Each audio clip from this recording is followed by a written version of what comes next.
Just in terms of Prime Minister Modi's attendance at the G7. Prime Minister Modi has attended every G7 since 2018.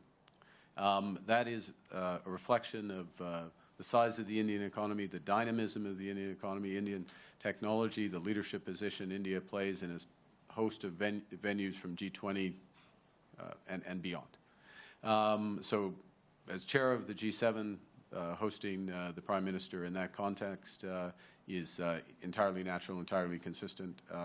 I fully expect the Prime Minister of India will be in attendance at the G7 next year, for example, in France.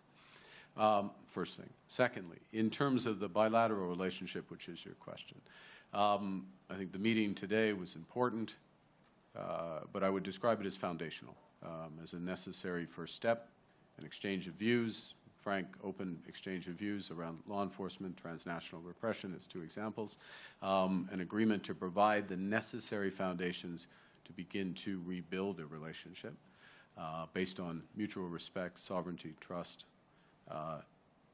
And that begins with what was agreed, you asked for concrete, which is that we will move to appoint high commissioners again.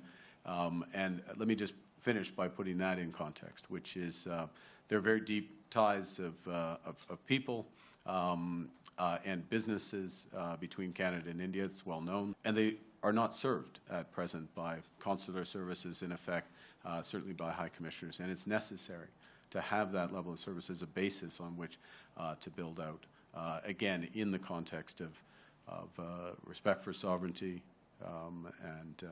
and to begin to realize the potential of the relationship. And we will, we're both committed to work towards that, but there's a lot of work that will need to be done.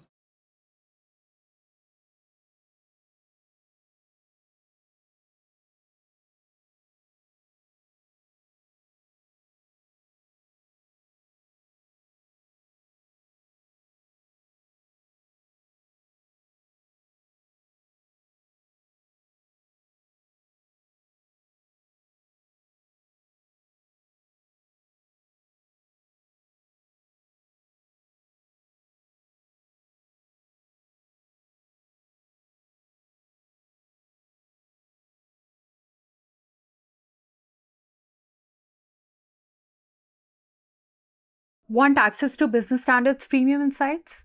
Join our exclusive LinkedIn communities and connect with top voices in the BFSI space on topics that matter to you.